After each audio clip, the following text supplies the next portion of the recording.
Hello, and welcome to our presentation on the University of Utah's Substance Use Disorder Treatment Training Certificate Program. In this presentation, we'll discuss the background of the Substance Use Disorder Treatment Training Certificate Program.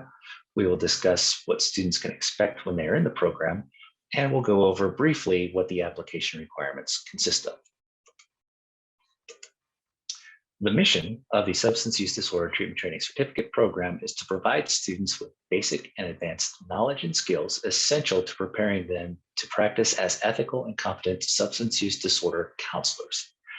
This program will lead to licensure in the state of Utah. If you are considering this program and you are not a resident of Utah or planning to move to Utah, you will want to contact your state's licensing division to ensure that the program offered at Utah will fulfill the requirements for your state.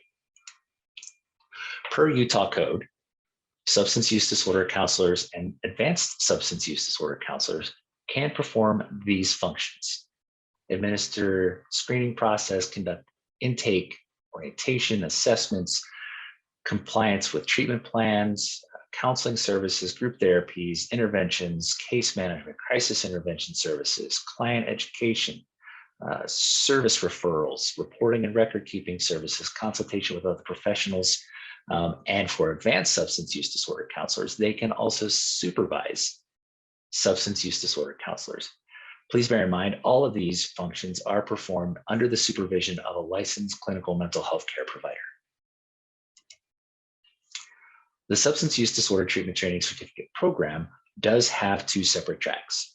The first track is the Substance Use Disorder Counselor track, and it consists of 14 credit hours. There are two prerequisites for both tracks. Those prerequisites are human behavior in the social environment, or human development across the lifespan, and general psychology. The Substance Use Disorder Counselor track does require applicants to be in progress or have completed an associate's or bachelor's degree. Those admitted to the Substance Use Disorder Counselor track will complete 5 didactic or classroom courses. They will complete a 200-hour field training placement, along with functions and recovery. And typically the time of completion for this track is 2 semesters. For those students pursuing the Advanced Substance Use Disorder Counselor track, the prerequisites are the same. Those applicants must be in progress or have completed a bachelor's degree in any field. They will complete 8 classroom courses and a 350 or 400-hour field practicum placement, depending on whether they are also pursuing a BSW. They will also complete functions in recovery. The time for completion of the Advanced Substance Use Disorder Counselor track is 3 to 5 semesters and consists of 20 credit hours. The Substance Use Disorder Treatment Training Certificate plan of study is thus: every student in their first semester will be required to take Dynamics of Addiction, Introduction to Professional Development, and Counseling Practice 1. Students in both tracks in their second semester will complete Introduction to Neurochemistry and Psychoactive Substances and Counseling Practice 2. For those students who are pursuing the Advanced Substance Use Disorder Counselor track, they will also complete Advanced Professional Development, Counseling Practice 3, and Counseling Practice 4. These courses, unlike the previously discussed courses, are only offered during the summer semester. Students in the SUD-C program, like I said, will complete a 200-hour field training requirement. SUD-C students will complete a 350-hour field training requirement. And those students who are pursuing a BSW along with their SUD-C will complete a 400-hour field training requirement. The BSW program requires a 400-hour practicum. The SUD-C program requires a 350 hours field training. Those requirements can be completed, concurrently by those BSW students. And of course, functions and recovery will be taken during field training. The Health Resources and Services Administration, or HRSA, has awarded the University of Utah a significant grant in order to facilitate our SUD-C program. HRSA recognizes that substance use disorders are common, frequently recurrent, and often serious in the United States and in Utah. They also recognize that there's a shortage and projected shortage of substance use disorder counselors in both the United States and Utah. And they recognize that well-educated, trained, and distributed behavioral health workforce is necessary to help the U.S. meet the guiding tenets of prevention, treatment, and recovery. To this end, the SUDC program has been awarded a $3.3 million federal grant, with many of those funds targeted at helping students cover educational expenses in the form of scholarships and stipends for the SUDC program. The grant does require students to complete classroom instruction, otherwise known as didactic instruction. It does require students to complete field training or field practicum. It does provide the opportunity for students to complete an apprenticeship once they have completed the certificate requirements. And it does require participation in workshops, research, and evaluation projects, which will measure students' attitude, knowledge, and self-efficacy. Please be aware that students who have successfully completed the SUDC program may be contacted by the program once they are in the field to assess the efficacy of our program in preparing them for the work that they are currently doing. Students who are admitted to the SUDC program who want to take advantage of the scholarship and stipend money will need to complete an informed consent letter acknowledging that they are part of a research project. Field practicum training is a requirement of the SUDC program. Those agencies may require additional screening, drug testing, and background checks.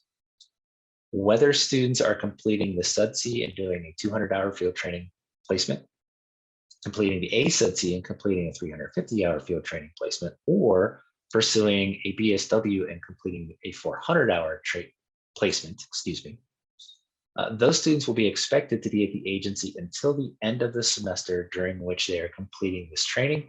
So please be judicious with your hours. Students should not have the expectation that they can front load in the beginning of the semester the majority of the hours and be excused from their responsibilities towards the end of the semester. Please bear in mind that the SUDC program can only certify for 200, 350, or 400 hours. Upon completion of the program, graduates receive a letter from the College of Social Work certifying their field hours. This letter is necessary to provide to DOPL to verify that they have completed the required field training hours. Certificate of completion. Please be aware that the completion of the SUDC program allows students to apply for licensure as a substance use disorder counselor. Completion of the program does not guarantee licensure, however. That licensing is controlled by the state of Utah Division of Occupational and Professional Licensing, and the licensing information can be found at the following link. The University of Utah has no authority with licensing. Continuing with licensing, the ASUDC and the SUDC require different exams to meet the requirements for licensure. And those exam requirements can be found here. They can also be found on DOPL's website. Very often, students decide they want to pursue the SUDC or the ASUDC because they want to help individuals who are experiencing substance use disorder. However, another great reason for pursuing this certificate is the occupational outlook. In the United States, between the years 2018 and 2028, there is a projected growth of 22% of employment opportunities in the areas of substance abuse, behavioral disorders, and mental health counseling. In the state of Utah, that projection is 39%.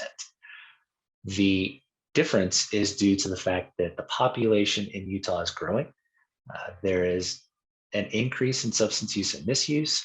We are expanding Medicaid. There are individuals that are seeking addiction counseling services, and there's currently a shortage of substance abuse, behavioral disorder, and mental health counselors.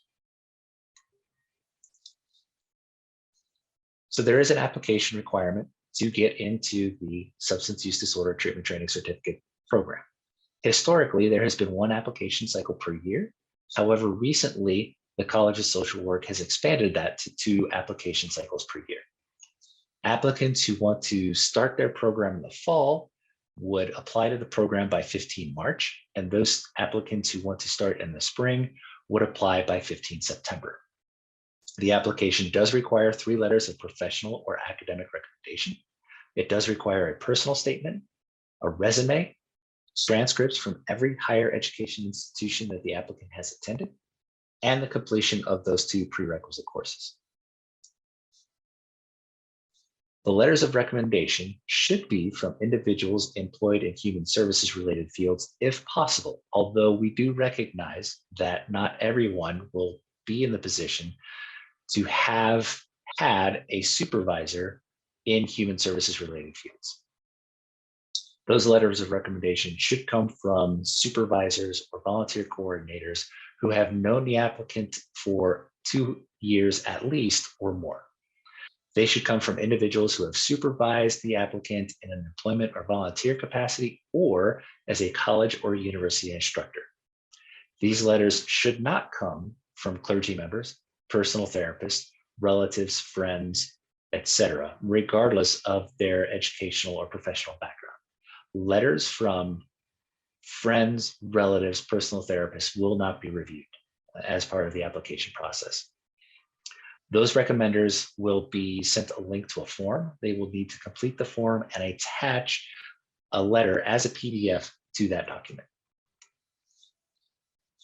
The personal statement that applicants will need to submit should be 3 to 6 pages in length, and it should contain 4 sections: autobiographical info on the applicant, the skills and experience that the applicant would bring to the field, the applicant's personal philosophy regarding substance abuse treatment, and the skills that the applicant feels a substance use counselor should possess as they are transitioning into counseling. There is an optional 5th section of the personal statement that applicants can submit if they feel their current GPA does not reflect their academic abilities. This optional fifth section, does not count against the 6-page limit for the personal statement. Applicants also need to submit a resume that should outline work and/or volunteer experiences related to health and human services. Regardless of whether applicants have this type of work in their history, they will still need to submit a resume. The resume needs to include the name of the organization that the applicant has worked or volunteered with, beginning and end dates of that service, total number of hours served, and a description of the work and/or services performed. Applicants will also need to submit transcripts from every college or university that they have attended. Those applicants who have attended or are attending the University of Utah can submit an unofficial transcript. Transcripts from all other institutions do need to be official transcripts. The prerequisites for this program, as stated before, are human behavior in the social environment or human development across the lifespan, and general psychology. If an applicant feels that they have completed these prerequisites but are not sure, they can reach out to the SUDC program at sudc@utah.edu, and we can evaluate those courses. Background checks. This is important. The College of Social Work does not conduct criminal background checks. However, field agencies may require individuals to pass a criminal background check before entering field training. Field training, as stated before, is required for the completion of both the SUDC and the ASUDC programs. In addition, the Utah Division of Occupational and Professional Licensing may ask about criminal history in the application for licensure and may request an explanation. In some instances, candidates with extensive or recent criminal backgrounds may be unable to secure a license. Questions concerning licensing should be directed to DOPL. And that concludes our presentation on the SUDC program. Please direct all questions about the program to sudc@utah.edu. Thank you so much for your time.